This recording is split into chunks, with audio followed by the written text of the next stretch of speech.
Hi, welcome to the lecture on Absolutism and Constitutionalism. This lecture, in fact, will be broken into two pieces. This lecture, which will cover the absolutist part of the lecture material, and the secondary lecture, which is called Constitutionalism. When we take a look at absolutism as a government format, what we're looking at is basically a type of government in which the government leader, whether it be one person, as in the case of a monarchy, or more than one person, like an oligarchy or some kind of similar type of government, they have a almost monopoly of control and have a large impact upon the individual rights of its citizens.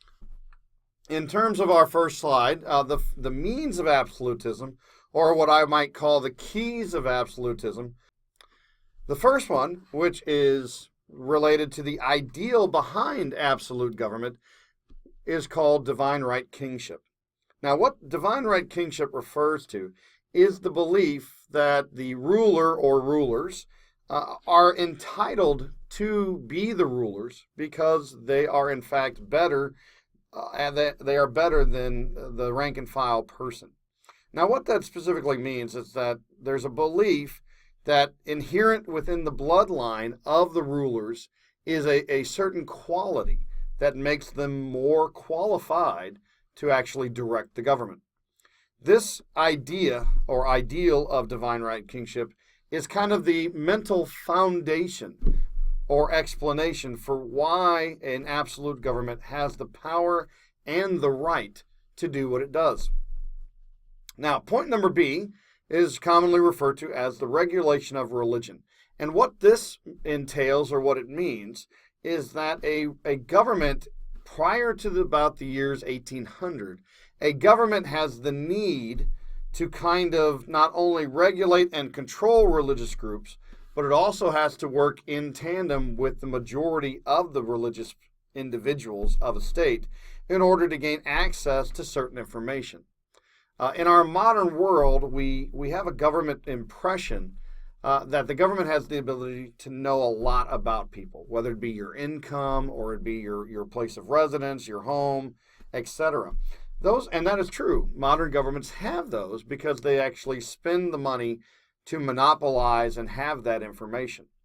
Prior to the 1700s, governments relied upon religious organizations to basically supply that information. And so the regulation or the partnership with the majority religious group is essential to a government having that level of control. Government organizations would want to know about either marriages, births, deaths, etc. But in the absence of census data, governments had to rely upon church officials and church documents for that information. Now, one of the keys to this regulation of religion being able to support the government is that you must have a large religious majority in your country. If you have a lot of small minority religions with no religion being overwhelmingly superior in terms of numbers, then a government cannot utilize its religious regulation and partnership to really leverage the kind of information that it needs. Point number C is, again, something that might seem unfamiliar. It's called the absolution of local rights. And what that refers to specifically is kind of breaking down the old medieval system of local counts, local leaders wielding a large amount of local authority and in fact becoming almost mini kings in their areas. So the drive to create a centralized absolute government necessarily in terms of the European context of the 16 and 1700s, part of that equation has to be breaking down local power structures, weakening the local nobility in order to consolidate that power. Now, if you're going to break down that local apparatus of control, obviously, point number D is a must. You must have a large-scale bureaucratic system to go ahead and provide the king eyes and ears and local management that is directly in line to the monarchy.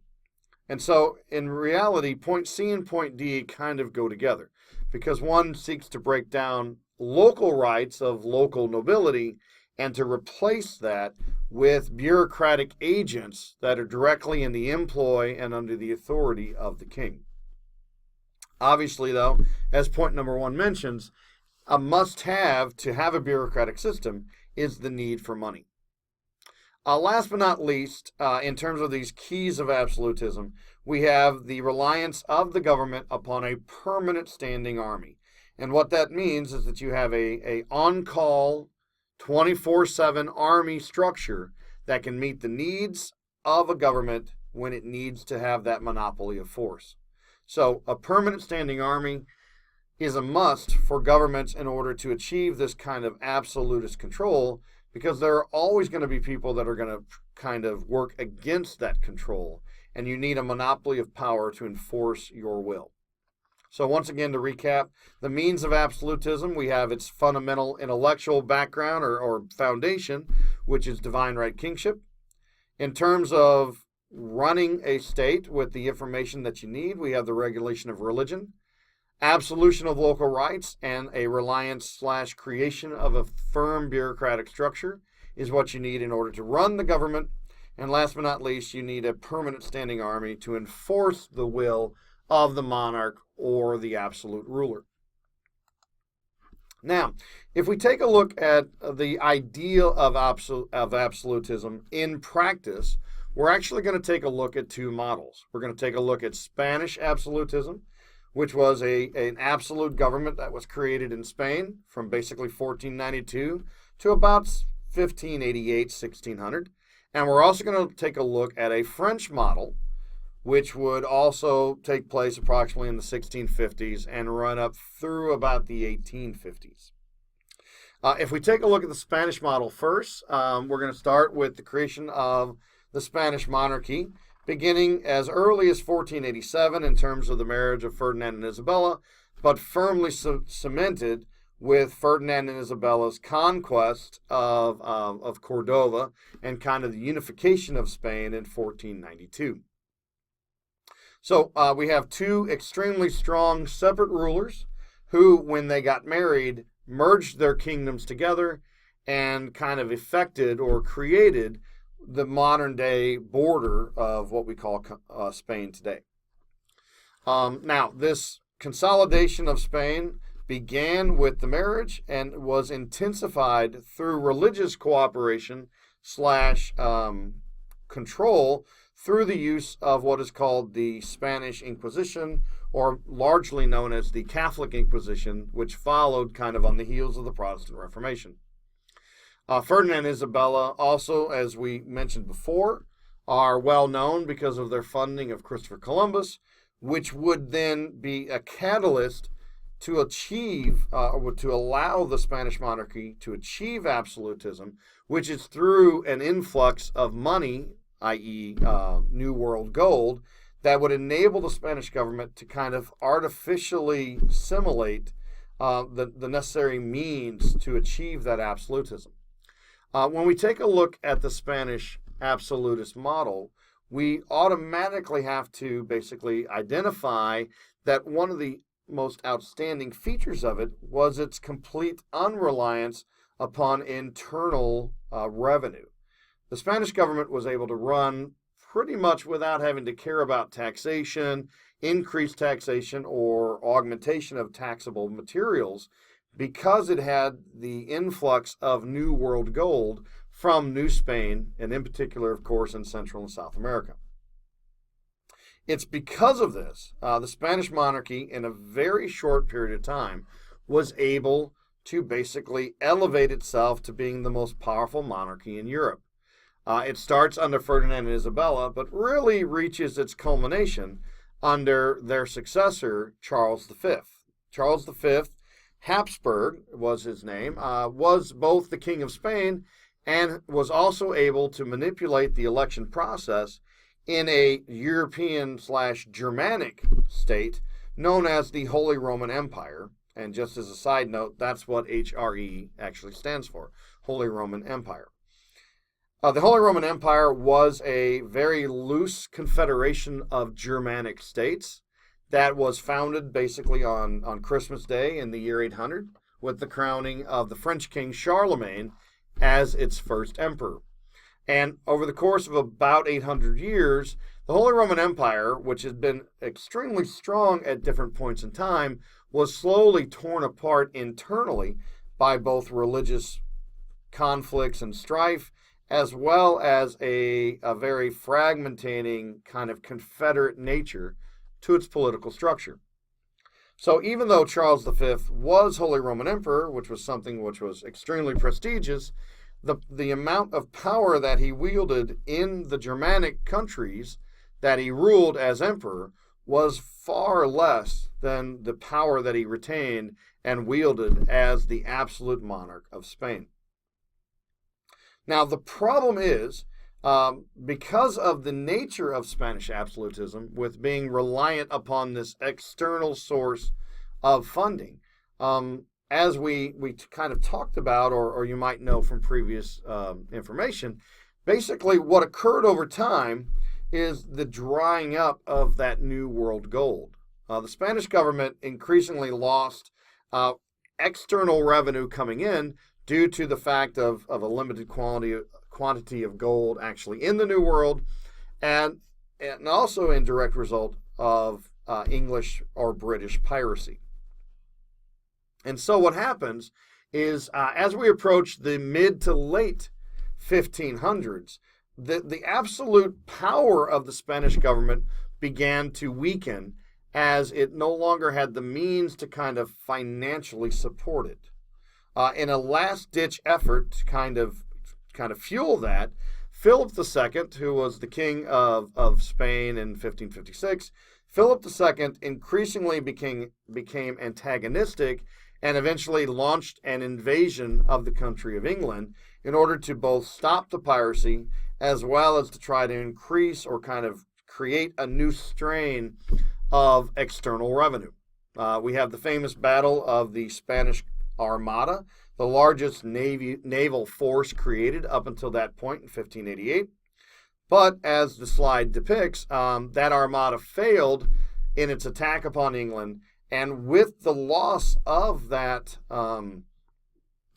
armada, basically the Spanish were forced to rely upon increasing internal revenues, which were actually decreasing at the time because of the actions instituted under Ferdinand and Isabella and the terms of the Spanish Inquisition, which in a large part kind of alienated and forced non-Catholics out of Spain. And in forcing those non-Catholics out of Spain, they initially set up kind of a zero return or a diminishing return of a tax base because that population was lost. Following the defeat of the Spanish Armada in 1588, the Spanish government, because of loss of revenue, continued to decline, eventually resulting in an ultimate collapse of the monarchy in the 1700s. If we jump ahead to France, the model of France in the 1500s, this is when we really see kind of a organic and progressive building of an absolute government, which was extremely successful and wound up achieving kind of a level of control that very few governments could exercise until the dawning of what we call the totalitarian governments of the 1920s and 30s. If we take a look at what I call the true model of absolutism, we have to start in the late 1500s and early 1600s with the ascension of the king Henry IV. Now, Henry IV himself was not an extremely powerful king. He had started out as being a Protestant kind of claim to the throne, who then immediately kind of reconverted or converted back to Catholicism in order to achieve a stable monarchy. The reason why he converted to Catholicism is, again, because of that means of absolutism, that regulation of religion. In the 1600s, the proportion of Catholics to non-Catholics in France was approximately about 75% Catholic to about 30 or 25% non-Catholic or Protestant. It's interesting to note that Henry tried to kind of alleviate some of the religious tension within the French state by passing a law called the Edict of Nantes, which basically allowed the legalization of Protestantism in France.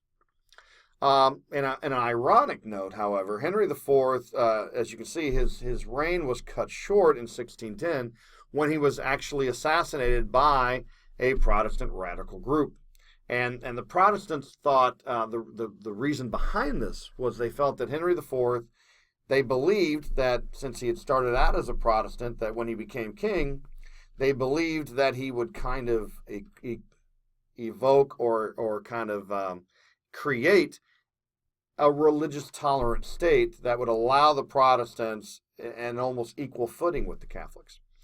But the problem with that overall would have been that in doing so, Henry would have been, in fact, undermining his role as an absolute monarch or as a strong monarch, because he would have been losing one of those means or one of those keys to creating a powerful government. The real kind of connection of Henry IV to this idea of absolute government and the creation of absolute government is his appointment of his prime minister.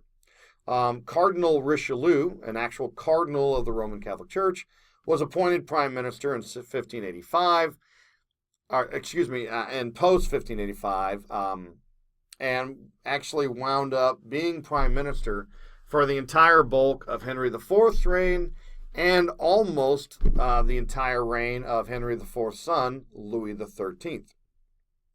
And it's really Cardinal Richelieu that built the absolute monarchy of France. And the way that he did it are points B, C, D, E, and F.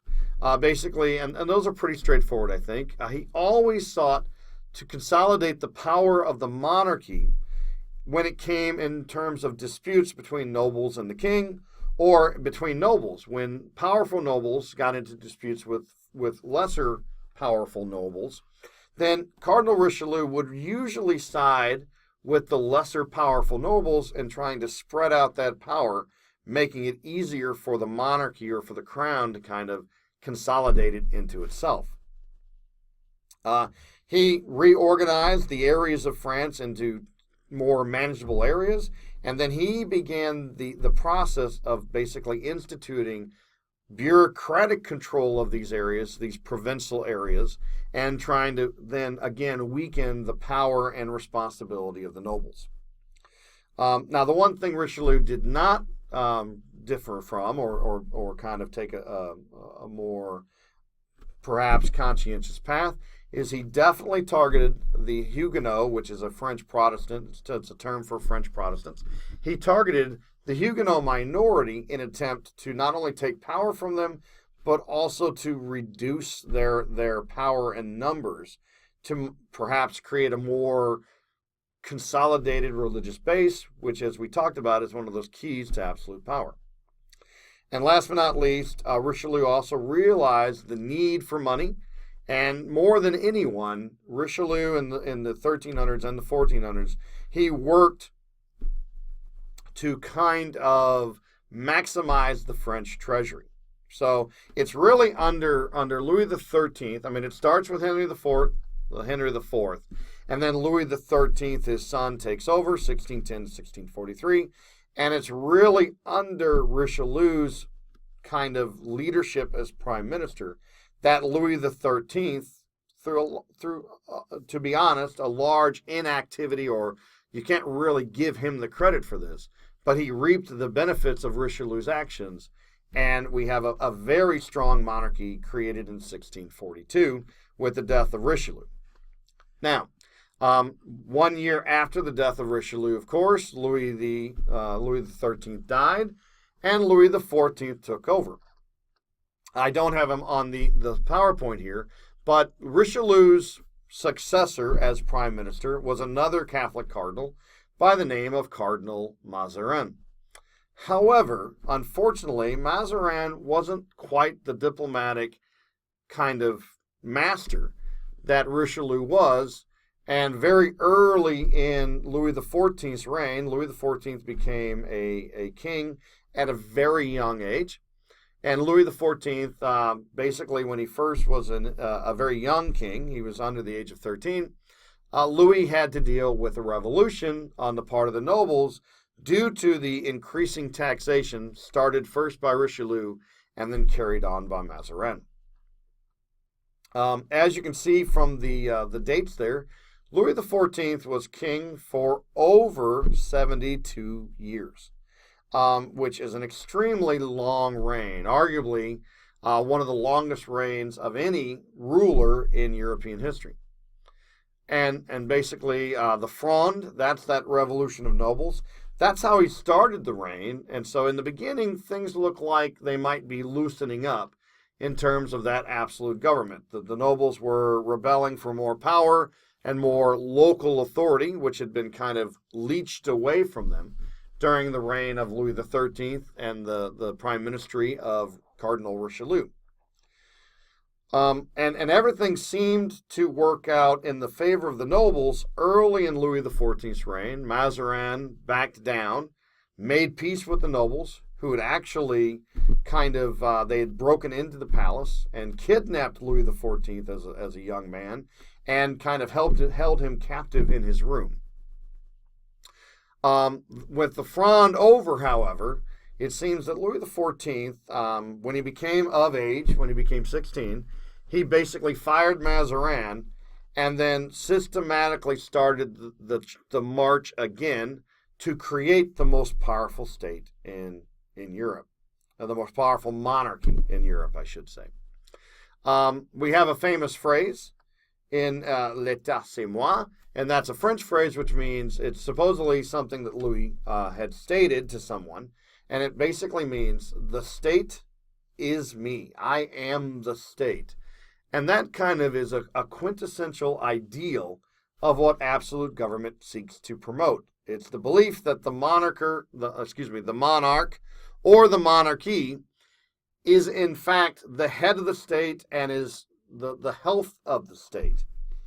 Now, also listed on that point number 2 is the nickname the Sun King. And that happens to be a name that Louis XIV kind of referred to himself as. And the idea behind that was that just like the sun is the center of the universe and gives light and warmth and life to the planet Earth, Louis kind of envisioned himself as being the sun of France and being the source of power and light and life for the French people. Now, we're not talking about a small ego by any stretch of the imagination here. And I think it's also, if you take a look at the artwork and kind of the literary works of Louis XIV's France, you'll see that image of Louis XIV constantly reinforced. On this slide, as you can see right here, I've included just a typical picture that would have graced the palace walls. And what I would point out as to why it's important is if we take a look at the picture, we of course have Louis XIV located here in the center.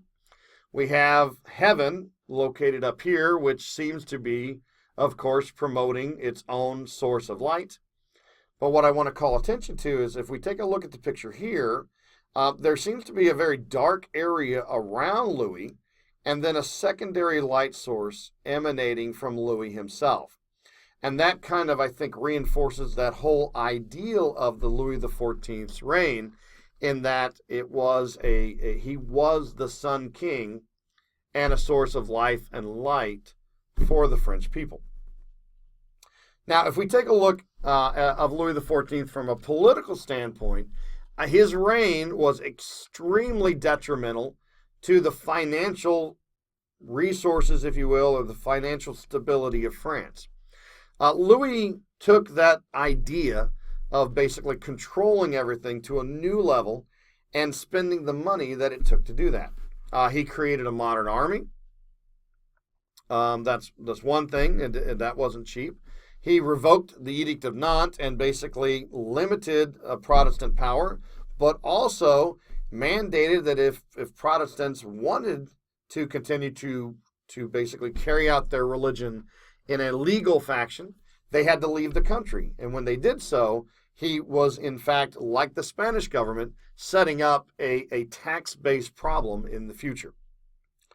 Arguably, probably the biggest expense of Louis XIV's reign was the building of his palace, known as Versailles. And I've got some images here to kind of give you an idea of what Versailles looked like. The main palace of Versailles is located here in the picture.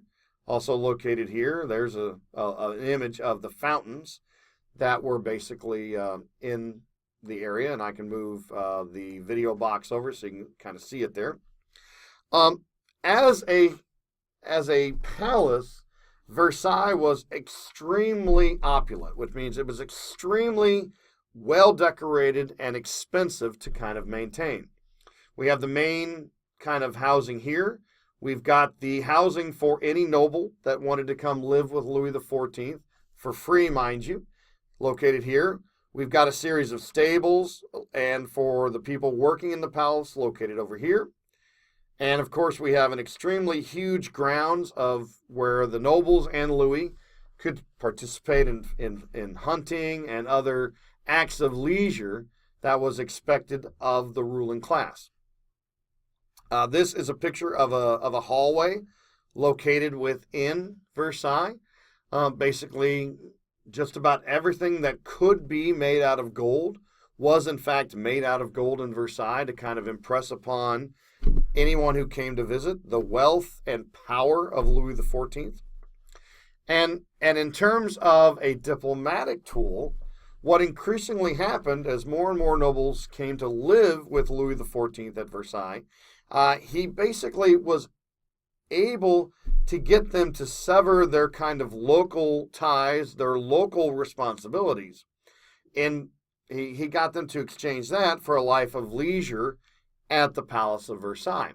Now, he also then implemented his bureaucratic system in the absence of those nobles to kind of take over the day-to-day local running of areas in France. And he did this in such a way, not by forcing the nobles to leave their land and kind of, give up that responsibility, but by providing them with a choice in which they would actually physically, of their own free will, choose to do that.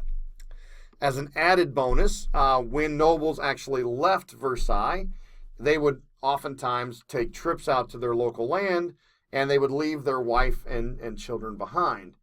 And if they were unhappy with what they found on the local level, they would then be forced with kind of coming back to Versailles, at least to retrieve their heirs in the form of their children. And that became an almost built-in hostage situation for Louis to kind of use and manipulate to kind of continually break down the power of the nobles. One of the last things we can kind of mention is kind of the last act of Louis XIV as king, in which he embarked upon a war called the War of Spanish Succession in order to kind of get his grandson to be king of Spain. He wanted his grandson to be king of Spain. The monarchy of Spain had fallen on hard times and had actually run out of immediate descendant heirs. And there became a contest over who would be the next king of Spain. Louis's grandson, through his mother, was a prince of Spain, as well as a prince of France, as well as an internal component or an internal contender from another cousin branch of the Spanish monarchical family. The war waged for several years, and as point number 8 talks about, you had a grand alliance of basically England and Austria and Prussia versus the countries of Spain and France, who were working together. And the largest idea behind it was that England in particular wanted to block the possibility of Spain and France being ruled by the same person. Louis XIV at this time was in his 70s, and it was not expected that he would live very long. His sons were already very advanced in years, and it was a very real possibility that his grandson, who was in line for the Spanish throne, would very easily or very quickly ascend to also being the king of France. And other countries, particularly England in particular, wanted to avoid that possibility because they were the political enemies of both Spain and France. Long story short, the Grand Alliance was able to fight France to a standstill. Neither side could actually win the war. And as a result, it basically was an extremely costly endeavor for the French government in particular, because the Spanish government was already fairly bankrupt. And so the country of France had to basically support the entire cost of the war from the French side. Long story short, eventually the two sides, the Grand Alliance and Louis XIV, worked out a compromise in 1713. The compromise was that the grandson of Louis XIV would in fact become King of Spain, but he had to basically deny or give up his claim to the Kingdom of France. And that would then prevent Spain and France from being ruled by the same ruler. As a side note, as part of this treaty called the Treaty of Utrecht, there was an additional clause, which we'll talk about in greater detail later, which was basically the right of the British government to sell British transported goods in Spanish ports. Now, that might not sound that important, but this very minor clause of the Treaty of Utrecht actually opened up the British introduction into what was already going on, which is called the transatlantic slave trade. The main source of quote, goods, in fact, this being African people, the slaves were the main primary importation of the Spanish ports in the New World. And the British government really wanted to get involved in the in the transatlantic slave trade, because at this point in time, it was the most successful and lucrative, being the most money-making trade in the Atlantic Ocean. And so the Treaty of Utrecht actually opened up the door for the British government and the British merchants to get involved in that. And that would have detrimental, extremely serious, horrific ramifications for the transatlantic slave trade, which is something we'll discuss in a lecture, basically, that's over the idea of Africa and Asia in the 16 and 1700s. What should we gain from this? The drive to create absolute government was a prevailing kind of concept in many countries of the 16 and 1700s. The greatest example and successful story of that is the model of France. But that model also carries with it extreme kind of warnings about the future. The actions of Louis XIV, through the War of Spanish Succession, through his creation of the Palace of Versailles, that actually wound up resulting in the bankruptcy of the French government, its instability, which would eventually be exposed about 70 years later in the event we call the French Revolution. The French Revolution was primarily caused by financial and economic instabilities. And that was, in terms of a long-term effect, that can be directly linked to the actions of Louis XIV. And that model, that example, kind of gives you the largest, I think, caveat or danger about absolute government, which if a government has absolute control and a dramatic amount of power, even the slightest of decisions and mistakes can have long-term, extremely detrimental consequences for the people and the state that has that type of government. That kind of, I think, is a I'd say brief, but it's going now over 30 minutes. That's a brief discussion of absolutism, and I think it's important to have this kind of information, because what we're going to do in the next lecture is we're going to go ahead and contrast that with what was going on in England in terms of the development of constitutional government or constitutionalism. And in terms of larger ramifications of constitutionalism, of course, we have the creation of a constitutional monarchy in England And by extension of that, we have the creation of constitutionalism in the American government experiment, which of course would have long-term, serious, significantly serious effects upon world history. Once again, I thank you for your time. I hope you've enjoyed this lecture, and I look forward to seeing you again. Bye.